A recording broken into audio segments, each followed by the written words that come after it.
really excited and humbled at the same time to co-captain with Clay for the Jimmy Fund and the Dana-Farber Cancer Institute. I've been here in this town for the past 16 years, and I've seen what goes on here. I've been involved with the Jimmy Fund through the Teenagers and Lisa, and come to the hospital and visit. And I'm really excited to be able to put my name to it and accept the responsibility and the commitment that Clay and I both share to be spokespeople for the Jimmy Fund and the Dana-Farber Cancer Institute. It's really wonderful that you're willing to do this, and we'd like to give you a little token of your co-captaincy. And we're going to have two of our patients, Grace Kamar, one of our adult patients, and AJ Jensen, one of our pediatric patients, present you with these jerseys.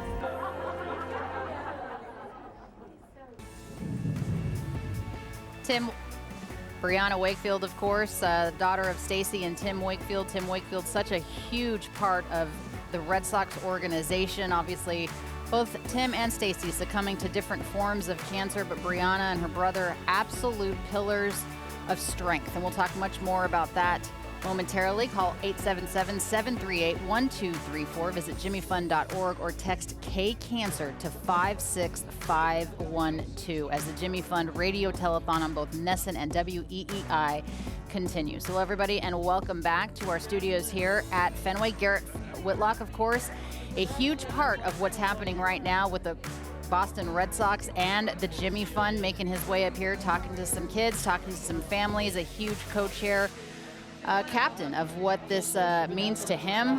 He has been a part of this for 4 years now. Obviously, he has kids of his own. It's a little bit more impactful when you become a father. He's talked about that at length. He was just here with Peyton Tolley, who is participating for the first year. Hello, everybody, and welcome back inside our Fenway studios. Alana Rizzo alongside Jared Carabas. Jared, you have been a lifelong Red Sox fan. That is no surprise to anybody.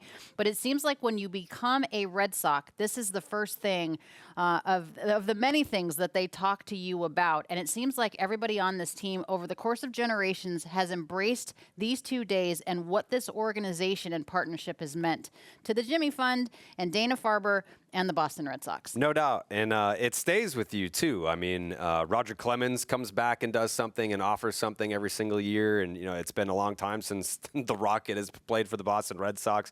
We saw it yesterday. Torey Lovello.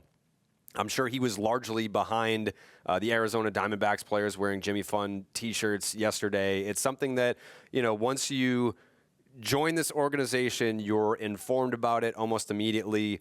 A lot of guys step up and want to get involved immediately. And then once you're no longer with the organization, it's something that you still want to be a part of for many years after you're gone. And it's funny, too. Not funny. That's not the right word. But it's interesting how these guys, in the course of a 162-game season, Jared, and, of course, what they go through in Florida in spring training and, God willing, getting into the postseason, these guys have very few days off. But this is something in terms of the Jimmy Fund and Dana-Farber and the participation in these types of activities that guys will use their off days. You heard Peyton Tolley talk about it. He wanted to participate in going and visiting cancer patients because he wants to be a part of something like this. I mean, they care about this. It's not just something that they have to do. They want to do it. Yeah, it's part of, when we talk about it, guys who get it. There's guys who get it, and it's their interactions with the fans. It's the stuff off the field that they get involved in. And, for me, the first name that comes to mind is Brock Holt. Mm-hmm. I believe we're going to be talking to him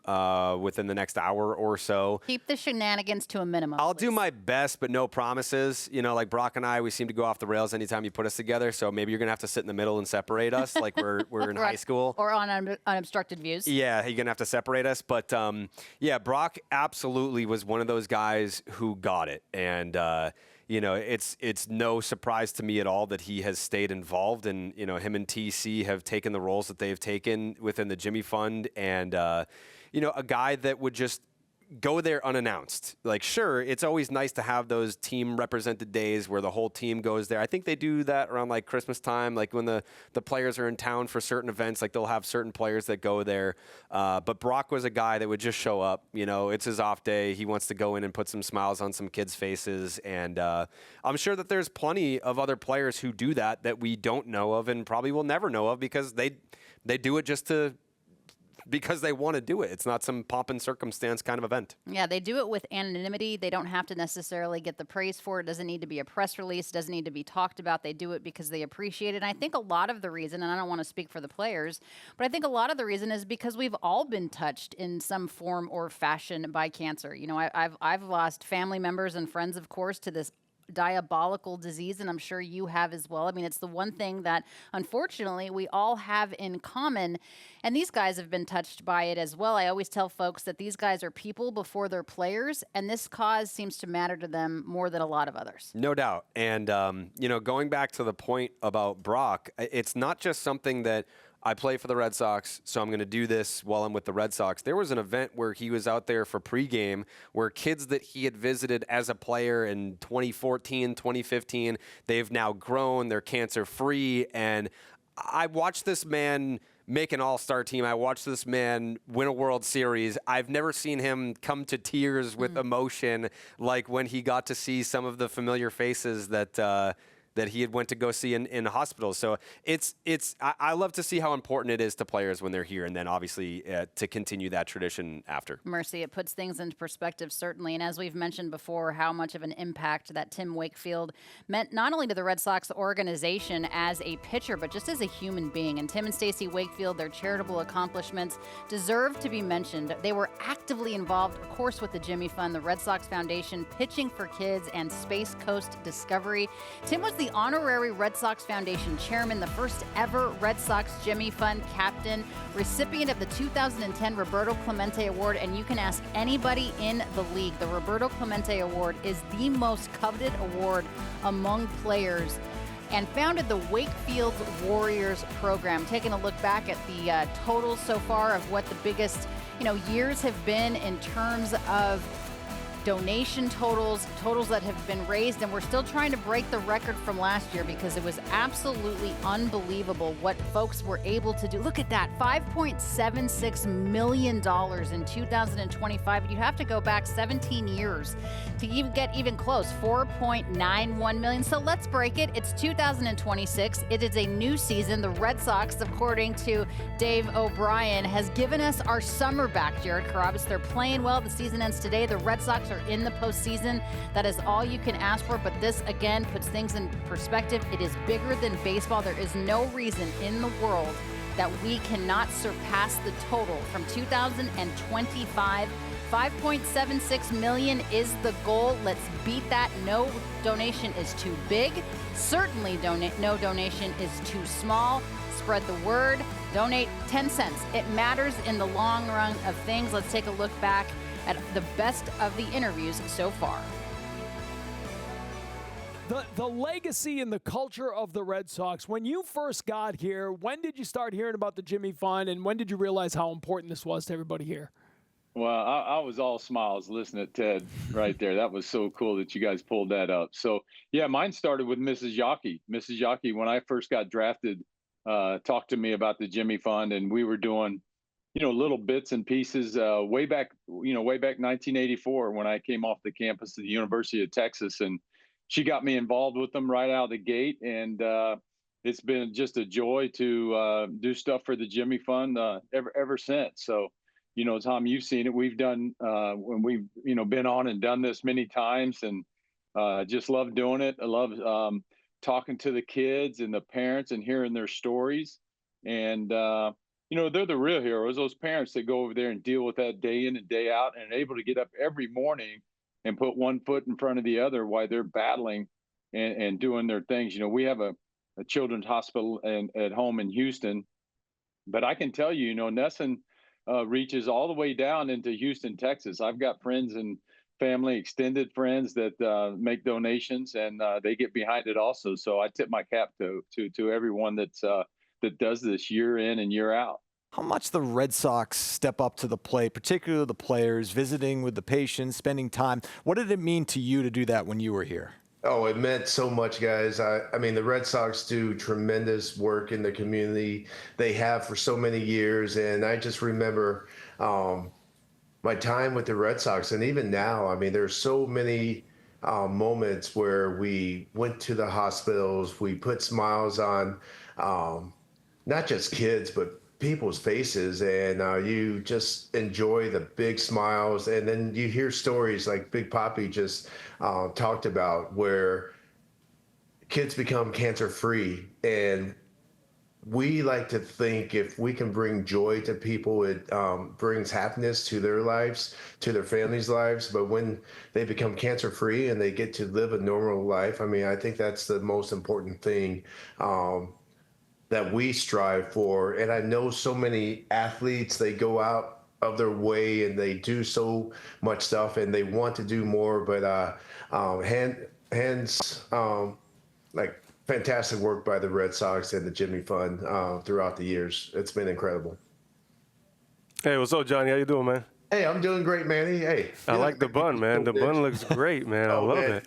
Because it's like crazy with down. Oh, yeah. There's the Johnny we know and love, baby. Yeah, Woo! man. So it's absolutely crazy. So I've got to put it up. And yeah, I like this Johnny a lot better than, what happened afterwards. Well, in 2004, man, if you let the hair down, you had the beard, I mean, it would be like going back in time. Oh, man. It feels great. A lot of people remember those moments. I mean, where were you when the Red Sox won the World Series? And it's just a tremendous accomplishment by a great organization. What a great year 2004 was. And it's always fun when the Red Sox are winning, and hopefully they can get back to another long winning streak and get back in the playoffs this year. And we welcome you back, of course, to Fenway Park as the Jimmy Fund Radio Telethon continues, not only here on NESN, but also, of course, on our radio partner, WEEI. There's so many ways that you can donate. There's so many ways that you can make a difference. There's so many ways that you can be impactful, so let's do it together. Call 877-738-1234. You can visit jimmyfund.org, or you can text. Everybody is on their phone 24 hours a day. It's very easy to text K-Cancer to number 56512. Well, it's always a pleasure to have special guests with us here at Fenway. You guys have a beautiful smile, and it is absolutely great to be with you. We want to introduce you to Julieta Tita Ortiz, and of course, her wonderful family. Guillermo is her father, Elena is her mother, and her beautiful sister, Paloma. 10 years old, huh? Have you started school yet? No, Not yet. Okay, we want to welcome you guys, obviously, here to our studios. You're 13 years old. You were diagnosed with acute lymphoblastic leukemia, but that does not define you. First of all, welcome. It's very excited to have you here. Why don't you tell us a little bit about how you're feeling right now and kind of just this day and what it means to you? Well, it's super exciting to be here and get to be interviewed and yeah, it's I love the Red Sox. You do? What do you love about the Red Sox? Just the energy is super fun. Do you have a favorite player? Now. Not specifically, no. Okay. All right. The answer is Peyton Tolley. Yeah, we love Peyton Tolley here. That is Jared's favorite player. Yeah. He absolutely adores him. I heard a rumor, Tita, that you are singing the national anthem tonight. Wow. Yes. I would be first of all, I don't have a good singing voice, but I would be absolutely petrified. But you seem calm, cool, and collected. How excited are you to be able to sing the national anthem at Fenway Park in front of your favorite team? I am super excited. Yeah. When did you start singing? I've been singing since kindergarten with my choir group Voices of Boston. Okay. So yeah, I've been doing concerts and shows with them and stuff. If not for the national anthem, what's your go-to song? Where I'm going to flex on them. This is mine. I don't know. I feel pop songs are really fun. Who's your favorite artist? Benson Boone. Benson Boone. Yeah. Okay. You're a more mature 13-year-old than I would have given you credit for. All right, so let's talk to your mom and dad first. Guillermo and Elena, great to be with you guys. It's nice to see you smile. I'm sure there hasn't always been smiles, but I would imagine that the Jimmy Fund and Dana-Farber and this type of 2-day event brings a lot of smiles to you guys. So first of all, Guillermo, I'll start with you. Great to see you, Dad. What has it been like as a parent, as a father, seeing Tita go through this, but also the strength that you, I would imagine, have seen in your daughter? Well, she got diagnosed in January, and we were not expecting that. Sure. Nobody does, and our lives came upside down. It was really, really difficult to process all the news. And we tried to be really, really positive around her. And we received like phenomenal support from Dana-Farber, from Children's Hospital, everybody, from doctors, nurses, even the people who clean the rooms. Like, everybody was so kind and gentle that make this process in a way easier or less painful. What was the process like in terms of finding the Jimmy Fund Clinic? Like, what from diagnosis to this is absolutely where we're going to attack this? Well, a way it was kind of simple because we saw our pediatrician. She sent some labs. She did not like the labs and called and said, like, go to Children's right now. So we went to Children's, and from that very day, they started the treatment. It was amazing to see how quickly they move on everything. And from there, it's just like very, very smooth transition to the hospitals and to all the care. Elena, this started with back pain in the fall of 2025. You might think, like, oh, maybe she's sore, maybe she fell, maybe she just has a little bit of a cold. But at what point did you realize this was more than just back pain and you knew that you needed to get some more advanced screening or more advanced treatment? It just kept persisting and it kept getting worse. So we went to the pediatrician a few times in the fall. We thought maybe her backpack is too heavy at school. She was very active doing ballet. We thought maybe she's, overexerting herself. But it was getting worse and worse. And we had tried to go skiing and it was hurting her too badly. She went on a field trip with her singing group and it was really bothering her on the tour that she went on. So we went back in to the pediatrician again, and she was the one who was able to really figure it out and take the labs and send us on to Children's. For where you guys are at in the process for this, what, because it is important, like early detection is important in all of this. Like, what advice would you give for families? I think to just really pay attention to your intuition. Like, we kind of knew something was off, that, you kind of want to explain it being normal with whatever you can, but when it's still there, follow up with providers. I think we're so lucky in Boston to have such great doctors and medical support. So we were like, they're the experts. Let's just keep trying. And they were able to get it right and follow up for us. Oftentimes, as you would imagine, you think of the patient first, which you should, but this is very much a family affair. Obviously, you have a younger daughter in Paloma, who's 3 years younger than Tita, and it affects everybody. So what has the Jimmy Fund and Dana-Farber been able to do in terms of resources for Tita's support system, too? Because it doesn't just affect her, it affects the entire family unit. They've been amazing. We've gotten so much support from Child Life over there, from the resource specialists. Paloma was just able to go to a really special camp called Camp Dalton Dreams. That's for oncology patients and their families, and she had a wonderful time. So we're sort of lucky to be able to find these resources and then find things that they can both be part of to keep them active. As far as your personal experience at the Jimmy Fund Clinic, like what would you tell any kids where it's like, this is what the hand that I was dealt, I have to go to the Jimmy Fund Clinic. They haven't been there yet. What can they expect? It's really it's super, everyone's super supportive. It's the energy is just very upbeat and cheerful. And there's so much to do there, different crafts and activities. Well, we love your enthusiasm. We love your positivity. Your smile is absolutely infectious, and I have never been more excited to hear a national anthem at Fenway Park than I am for tonight's game and Game 2 against the Diamondbacks. We wish you guys the absolute best of luck. I know that you're supposed to be finishing up your treatment in about 2 years, and we're pulling for you. Everybody in Boston's pulling for you, everybody with the Jimmy Fund. Thank you so much, you guys. Thanks for being here, and thank you for sharing your story. Thank you. Thank you. Appreciate Thank you, guys. Good luck, guys. All right, this hour of the 24th annual WEEI NESN Jimmy Fund Radio Telethon is brought to you by your New England Ford dealers and F-Series, America's best-selling truck for 49 years and the official truck of the Boston Red Sox. We will be right back. Brianna Wakefield joins us next. Stay with us. 3:10 to left is presented by your New England Ford dealers, who've been taking everyone out to the ball game at Fenway Park for decades. Catch Ford next time you're at Fenway, including in the Ford Clubhouse, a full-service bar perfect for bringing your lineup together and for recording our live edition of 310 to Left.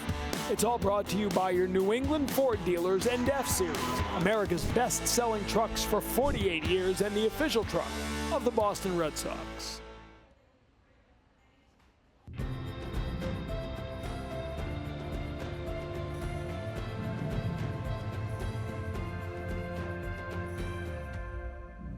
They sat us outside and we watched the players sort of stretching, and then players would come over one by one. And what I sort of was thinking is, well, when are the kids going to get their individual pictures? How are we going to get pictures of these kids? Because we were separated by this, the green sort of gate.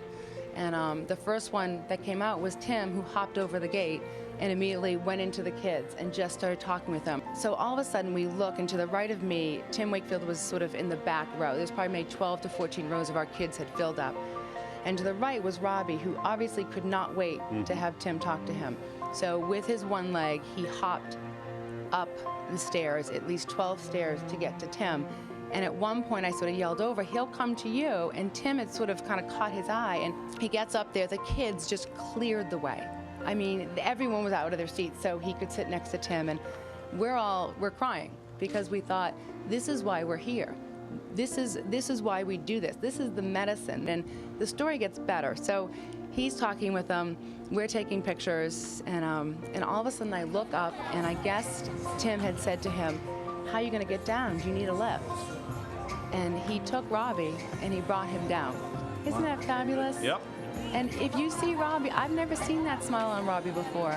And I don't know if it looks, I mean, That's about as good as it gets right there. Look at the smile on Wakefield. Yeah. I know. He was fighting back the tears. And I think it's one of those things where us as chaperones, he didn't just carry Robbie down. He carried all 40 of those kids down.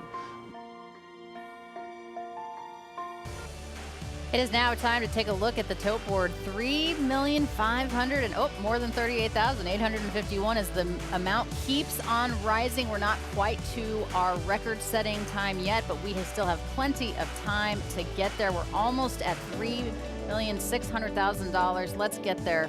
Guys, there's so many different ways that you can donate and participate. You can see it there on your screen. It is always a privilege and a pleasure to be joined by Brianna Wakefield, of course, the daughter of Stacy and Tim Wakefield, the sister of Trevor Wakefield. It's always good to see you. I know that you've been very involved not only with the Red Sox organization basically your entire life, but obviously since the passing of both of your parents. It's good to be with you. And when you see that piece that we've seen a number of times, I don't know whose smile was bigger, Robbie or your dad's, but what does it mean to you to watch that and just know the impact that your dad had, not only on Red Sox Nation when he was on the Hill, but really in the community as well? I think I probably watched that video last night, probably maybe 5 times before I went on. And it sounds bad, but it's really not surprising. Because growing up, I've always gone with him. I was attached to his hip. I would always go with him if there were events to go to. If he wanted to go visit the hospital, I would go. He would bring me. That he thought that it was very important that I be exposed to those kinds of things. And now looking back, I'm really grateful for it because now I can really appreciate it now that I'm older and I completely understand. At what point, I mean, because I obviously know how tight you and your dad were, at what point did you make the decision, I want to follow in his footsteps and I want to be involved in this too? The first time he ever took me to the Jimmy Fund was I was maybe 6, 7, maybe around that age. Ever since that day, I always wanted to work at the Jimmy Fund. So ever since I was 6, 7, 8, around that age, it really just changed my life. How do you think a young kid at that age can process all of that's going on around you, and knowing that you wanted to, even at that age, make a difference? I think it was really just watching my mom and dad go around and seeing how much that it touched them and seeing kind of from the background how it affected those families and those children's, how it really affected those lives. And I was like, wow, this is really special. I know that there's so many to choose from, but do you have a favorite memory of seeing like your dad or your parents interact with someone, knowing that it made an incredible impact in their life? There's a handful, but I know that's a really hard question.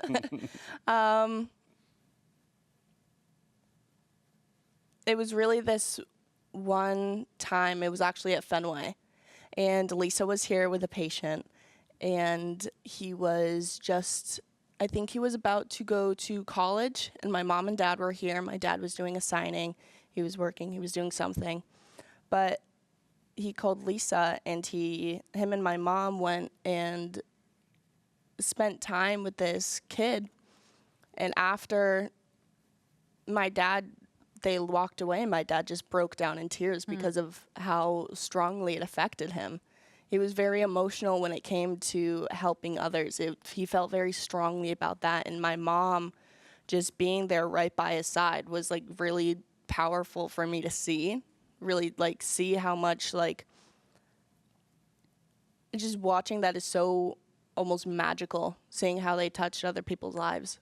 You know, I would imagine, and I don't want to put words in your mouth, so please correct me if I'm wrong, but I would imagine when you looked up to your dad, you saw a pillar of strength, but it was probably also really cool to see your dad be able to have some vulnerability too, and I would think that that would be such a kind of a well-rounded, you know, example for you of how to still be strong, how to do your job well, how to be revered by your peers and obviously the fans, but also to be a person of compassion that realizes that, you know, sometimes there's things that are bigger than baseball. Yeah, absolutely. My dad really, I learned just by sitting back and watching him. And it was really my mom too. My mom in the background was just as strong as he was. She really taught me how to be strong and handle things after he passed and after she passed.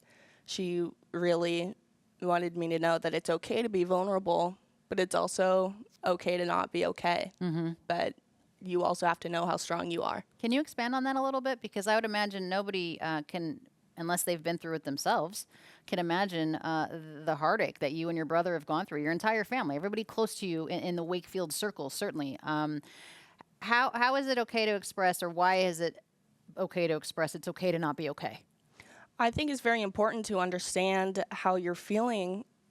I struggle with this personally. I struggle understanding how I feel most of the time. So I'm not just trying to be like, oh, like I'm okay. It's okay to not be okay. It's okay to be vulnerable because you have to allow yourself to feel that. And I've been blessed and grateful enough to have these families around me with like my uncles in Red Sox Nation and Red Sox Foundation. And just my family, I've been blessed to have such a great support group, but I also want to emphasize to everyone that it's okay to feel your feelings, because what else are you going to do with them? I mean, your dad was one of the greatest pitchers in Red Sox history, but as someone that saw his entire tenure here in Boston, to know that his legacy will almost be 50% being a great pitcher, and the other like as equally as important was how instrumental he was in the community and what he's done for everyone around here. How proud of you of that are you? I'm so proud to be able to be a part of that legacy almost. To me, it's a little weird because to me, baseball, Tim was a completely different person than my dad. And my dad was the person, that other 50%, that just went and helped charities and devoted all of his time to help other people. I think we obviously, deservedly so, talk so much about your father. But let's talk about your mom a little bit, too, because you had mentioned, obviously, she was in the background being a huge support system as well. But you're 50% her, 50% your dad. What made her so special? I was actually just talking about this the other day. I feel like I'm so 50-50 between my mom and my dad. My mom was such a strong woman, and she was always making sure that she made sure that I grew up as a strong woman also. I want to be, if I could be just half the person my mom and my dad were, that's the goal. My mom was so strong, and she was an impeccable woman. And I really look up to her. What's your involvement look like in present day as far as the Jimmy Fund? Obviously, you know, I feel like you've been. Is this your second or third year doing the telethon? This is my third year. Third year. So, I mean, like, that's got to be something where we're rolling back Brianna every single year. But, like, what else, what other plans do you have as far as being able to help out? With the Jimmy Fund specifically, I plan to come every Christmas. I pass out gifts to the patients every Christmas, and I plan to do that every Christmas I can. Like, God willing, that's a tradition I've always done every year, and I plan to do that. I do the Jimmy Fund marathon or walk every year, and I plan to do that every year with Lisa and Brock and TC. And I just want to help out as much as I can, whether it be just a walk or maybe posting something on social media or just one random Wednesday just being, hey, can I come in? What would you say to somebody that perhaps just found out that a parent was diagnosed with cancer? I would imagine when you found out that your parents were diagnosed, and I'm not certain when you found out who was first, I believe it was your dad when you found out first, but what would you say to a young child that just found out that their parents were diagnosed with this, and in terms of support that is out there for them? There's support everywhere. You just have to, again, it's okay to not be okay. Don't be afraid to ask for help. That's my biggest issue, or was my biggest issue, is not knowing when to ask for help. I'd say that it's going to be hard, but it's going to be okay. And each day that you wake up and you get out of bed, that's a win. Amen. Brianna, we're always proud of you. I don't mean to say that condescendingly at all, but you are a shining light in what was a very tragic and dark time for you, but you have shown that there's life after it, and your parents would be incredibly proud. Thank you so much for being a part of this, as always, and we look forward to talking to you again.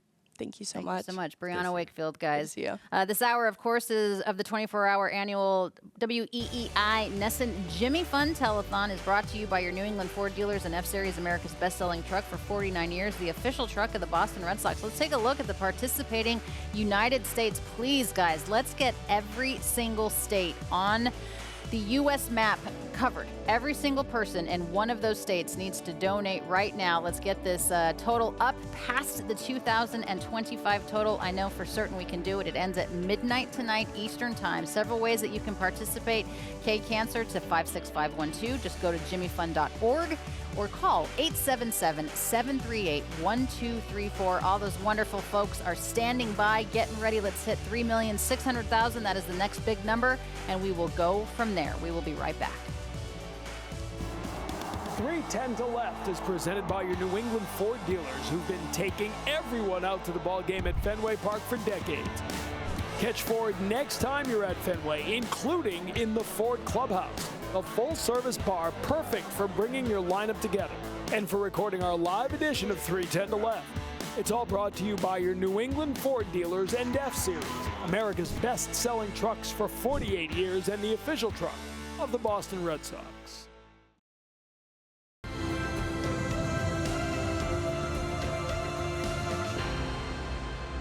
Well, I hate to be a cliche, but I'm sure we would all say it's the patients and their families. They're so amazing. Until my diagnosis, I was surrounded by that. And, you know, we're telling the stories, and I'm inspired by the stories. I've been able to get the best treatment from the best doctors and nurses, as you can see, we have here, and I'm just so fortunate and grateful. Without the research being done at Dana-Farber, I probably would not be here today. I'm not going out, okay?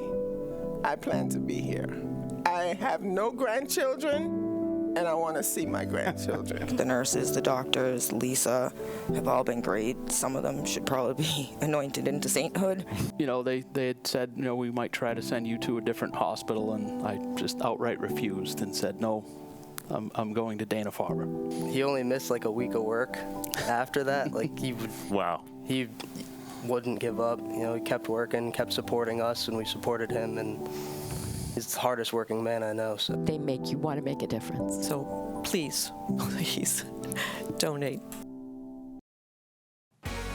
I love how she said that. I am not going out. Amen. You got to fight for this, and it's worth fighting for. Highest telethon totals Again, last year we did it, 5,760,244, but there's no reason that we can't do it again in 2026. You are watching the 24th annual WEEI NESN Jimmy Fund Radio Telethon live from Fenway Park. And we welcome you back into our Fenway studios here, our Wasabi studios, alongside my friend and colleague Jared Carabas. I am Alana Rizzo. It's always great to have the conversation, of course, with Brianna Wakefield, somebody that has the unbelievable amount of strength that she has. Obviously, Trevor is very involved with the Red Sox as well. And kudos to the Red Sox for being her family, along with a lot of other people, certainly, that have supported Brianna and Trevor after Tim and Stacy, unfortunately, have passed away both of cancer. But this is such a special two-day event. And you can see how important it is, Jared, just based on the amount of people that get involved in this. Everybody from obviously NESN, but everybody that wants to be a part of something like this, it speaks volumes for how important this is. Yeah, I just kind of want to go back to the point about Brianna. I was at Tim's service that was held here, and to watch her become the woman that she is today is so impressive. Like I would not have been able to handle it as well as she's handled it, and then to be able to take up the mantle that her parents left behind for her immediately. Like, it wasn't some epiphany that she had later in life. She was just like, I want to do this now. Like, she had those thoughts even while they were still here. And then Trevor, who I want to give a special shout out to. We went to see Metallica together last summer. That was pretty cool. But for him to be around Fenway too, and he was doing like the 50-50 raffle, trying to raise money himself. I'm just very proud of both of them for the people that they are. I think you need to elaborate a little bit on taking young Trevor Wakefield to Metallica. How did this whole thing go down? Catherine Veritek was like, hey, we've got an extra ticket. Me and Trevor doing Metallica if you want to come. And I was like, obviously. Yeah, the night ended with McDonald's and, Metallica. So, by the way, funny story. I had tickets to see Metallica for the first time ever, but I couldn't go because it was the 2004 World Series. So I waited all this time, and then finally, I think Tim was the Game 1 starter for the World Series. It was Woody Williams versus Tim Wakefield, Game 1, World Series 04. Couldn't go see Metallica, and then whatever it was, 20-something years later, I ended up going with his son. See, that's exactly why that happened. Life comes full circle, and that was a kind of a kismet moment for you. Metallica and Trevor Wakefield, what a cool story, and thanks to the Veritex for obviously inviting you. I don't know if I had a single ticket to anything, you'd be my first call, but that's crazy. Shout out to Catherine. I'm a fun time. Shout out to Catherine Veritek for that. Do you have any, I don't want to put you on the spot, but you've been a Red Sox lifer, and I know you're very in tune to what's going on with the Jimmy Fund and Dana-Farber. Is there a special moment that you have just seen over the course of your time being in this orbit? Yeah, so everyone keeps giving shout-outs to Lisa. I'll give another shout-out to Lisa. In 2020, during COVID, when no one could go visit the kids at the hospital, Brock and I played rock, paper, scissors over Zoom with the kids. Great. So we were both captains, and we drafted. There was probably 15 kids in the Zoom, and we kind of drafted teams throughout. And then it was, we just did rock, paper, scissors with the kid. We did it, all day. We were just like, whatever. As long as you guys want to keep going, no, we're not doing anything. We're just watching, what was that, Tiger King or whatever the hell that was? Yes, Tiger King. Yeah. Yes. I was like, if we're not playing rock, paper, scissors with the kids, we're just going to go back to Netflix. So that was really cool. The fact that, players on the Red Sox still wanted to be involved, even though they physically couldn't be in the hospitals. They were still trying to find a way, and obviously Lisa was a big part of that. I would like your opinion on this, and I don't know how you feel about it, but of course, all of us in some form or fashion have been touched by cancer in a lot of different ways. My grandfather, obviously, not obviously, but my grandfather passed away with stomach cancer.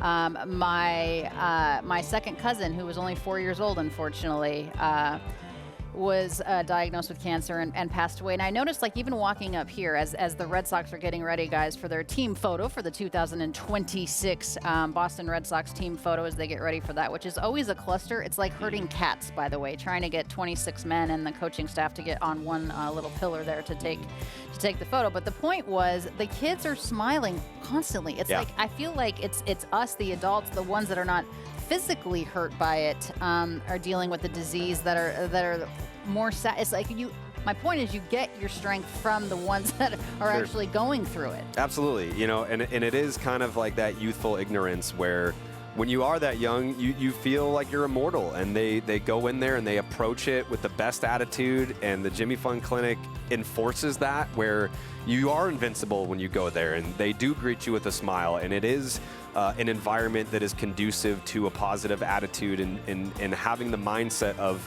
I'm going to beat this. It's not, will I beat this? Can I beat this? Can I beat this? It's, I'm going here to beat this, and that's what we're going to achieve together. There's almost a bliss of not knowing what you don't know. Sure. In terms of they are so young and going through this, and they just smile, and that's why it's so important to have the activities that the Jimmy Fund provides, and all of the different things. So we have been doing this now for about 36 hours, and kudos to everybody with NESN and WEEI, everybody manning the phones that have been doing this around the clock. But let's take a listen to some of the interviews earlier from our WEEI partner studios.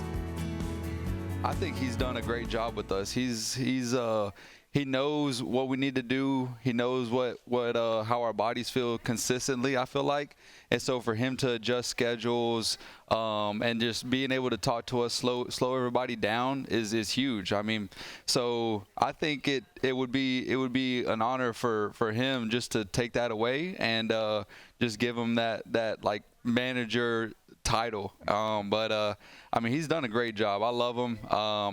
I think I can speak for everybody in that clubhouse that he's done a wonderful job of handling the situation and hasn't made it too big, and he's just helping us just like really bring us together and just win.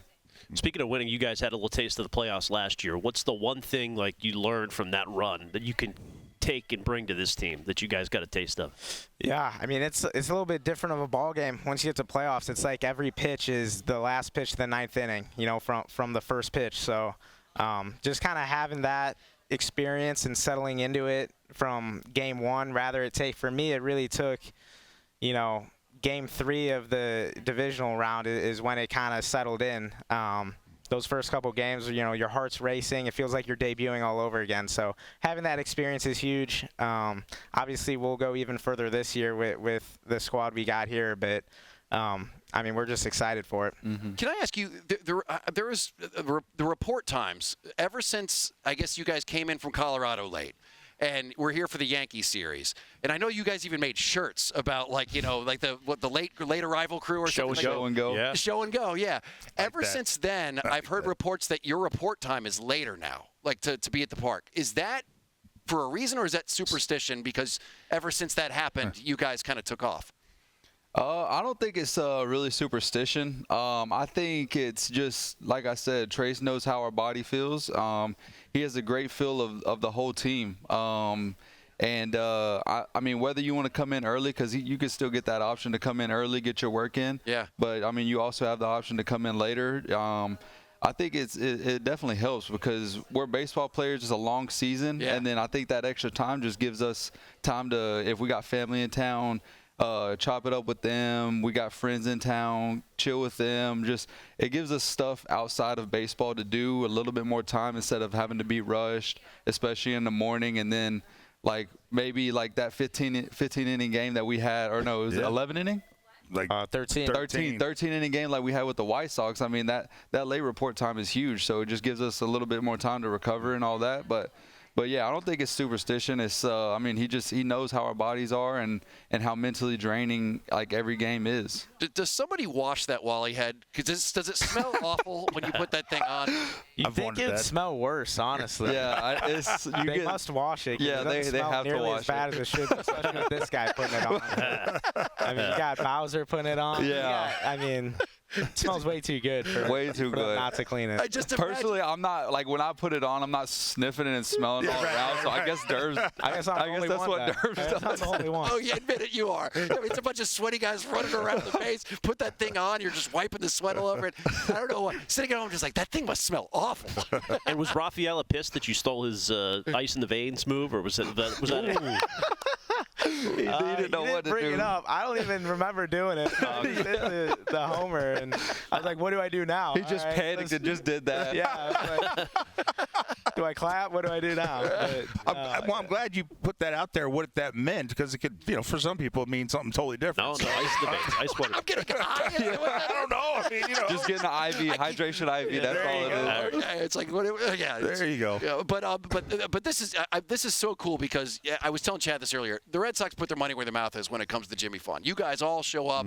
You do the interviews. The charity is obviously something that's important to you guys. So when you're here doing something like this is a big part of the culture of the team. And I know that you guys are new to, but when you see this and how big this whole event is, what does that say to the people? Like what you think about the people of Boston and how they're able to donate $3.5 million so far to this? Yeah, it's everything. I think being on the outside for my whole life and now being a part of it, from the outside looking in, you see how big of an influence the Red Sox organization has within the Boston community. And that's, I think, a big reason why the fans rally around the team so much is, the Red Sox mean so much to the city and to the kids that are going through tough times. It's, everything for them too. So to now be a part of it and see it firsthand is super cool. Yeah. Not only the kids, but the families too. I mean, it speaks volumes to you see it when we have games here sold out. Yeah. It's fun. And then it's not surprising that everybody in Boston is just supporting. It's amazing to see. It's amazing to now be a part of. Like he said, it's our first year doing this, so it's pretty incredible just to have how everybody just kind of rallies around everybody and is all in support of just wanting to help the kids, the families, and they have no idea how much this means to them and everybody else. And you know what? It's not only do we able to come here and help raise some money, but you're able to talk lifting weights, crushing plates with Ted Johnson over here. Exactly. I'm gonna get some more pointers when we get off the air. But I admire the hell out of these guys. They got to keep themselves sharp throughout this season when they don't have a lot of time to do it. So. Keep it up, boys, and I'm going to be one of your biggest fans now that we met, so very nice to meet y'all. Great to meet you. We certainly appreciate Tony Siegels and the Durbinator for coming on WEEI. Become a monthly donor for a chance to win tickets to KC at Boston. That game is on September 12th. Visit jimmyfund.org. A winner will be selected later this week. Visit jimmyfund.org to make your monthly donation.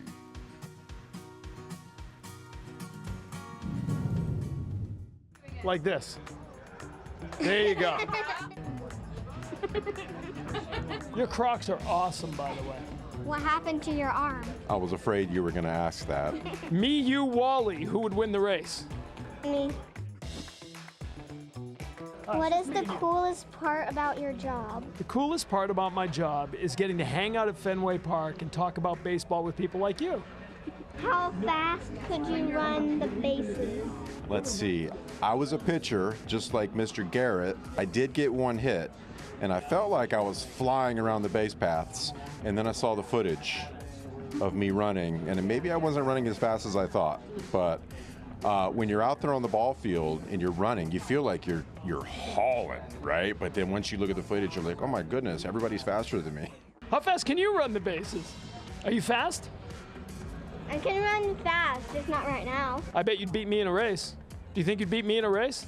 See, now I'm asking you the tough questions. Me, you, Wally, who would win the race? Me. Yeah, who'd finish second? Wally. I'd finish last. Yeah. I knew you were going to say that. What's the funniest thing you've seen Wally do? Wally's pretty funny, and so is his sister Tessie. So Wally will sneak up behind you and give you bunny rabbit ears sometimes. Yeah. He does these funny little dances with his hips in a circle. Have you seen him do that? No. He's a good dancer. What baseball position do you think I'd be good at? Do I think you'd be good at? I think you'd be a shortstop. Because you can be in charge and you'd be a leader on the field and you can get all the ground balls hit to you. That's what I think. Cheers the microphone. Boom. Great job. I mean, there is nothing better than small talk. That's awesome. All right, so they're getting ready. Is that Wilson Contreras? 30 bombs so far on the season for WC40. He's going to get 10 more. He's going to live up to the namesake. Oh, Patrick Sandoval. What do you mean? I said I would love that. Oh, okay. Getting ready for the game tonight, Game 2 against the Arizona Diamondbacks. We needed a laugher like they got last night. A tremendous performance. Aroldis Chapman looks like a superhero. as they get ready for the team photo 2026. I'm telling you, I've been a part, Jared Carabas, of these team photos. It is like herding cats. These guys are tough to get rallied together. And I'll smile at the camera. I'll look at the camera. Not always the brightest bulbs, baseball guys, but you know what? See ball, hit ball. That's all you need to do. That's all that matters, Yeah. right? Let's just get us into the postseason. Much more to come here as we continue this wonderful WEEI and NESN Jimmy Fund Telethon. Jared Carabas, Alana Rizzo, I can't even say my own last name. Rizzo, thank you. Thank you. As our I first is silent. Rizzo. It means curly hair, by the way, but whatever. As we continue on our time here, we're getting ready to start our second hour. We're wrapping up our first hour. This is a day that so many people get involved in. It takes a lot of folks to make this train run, and I'm privileged. I'm not from this area. I'm starting to learn more about it. I know you are from here. I am. We get it, but this is something that matters to this community. Yeah, I mean, I remember, even as early, there was a Jimmy Fund baseball league when I was a kid. It was like, there would be like the gold jerseys, it was the gold jerseys with the black writing versus the black jerseys with the gold writing, and you would sign up for it and the money would go to the Jimmy Fund. So like it's been a part of my life for as long as I can remember, obviously being a Red Sox guy. And it's cool to see how it evolves every single year, the certain individuals that step up and they become more involved. What NESN has been doing, obviously, with the telethon. The player involvement is always fantastic, former and current. But, it's a special time of the year. And you hope that you never need it personally, but it's also comforting knowing that you are surrounded by a community and an organization and a hospital and a fund that if something like this happens to you and you do get diagnosed with cancer, they're the first person I'd call. You said it. Yeah. I mean, it's absolutely something that goes through your mind is thank God that I don't need it, but if I ever did, I know I'm in a great spot for it. All right, guys, make a gift. 877-738-1234. Doesn't get easier than that. Visit jimmyfund.org or text KCANCER to 56512. Jared and I are wrapping up our first hour, but much more to come as this telethon continues until midnight Eastern tonight. We'll be right back with our second hour right after this.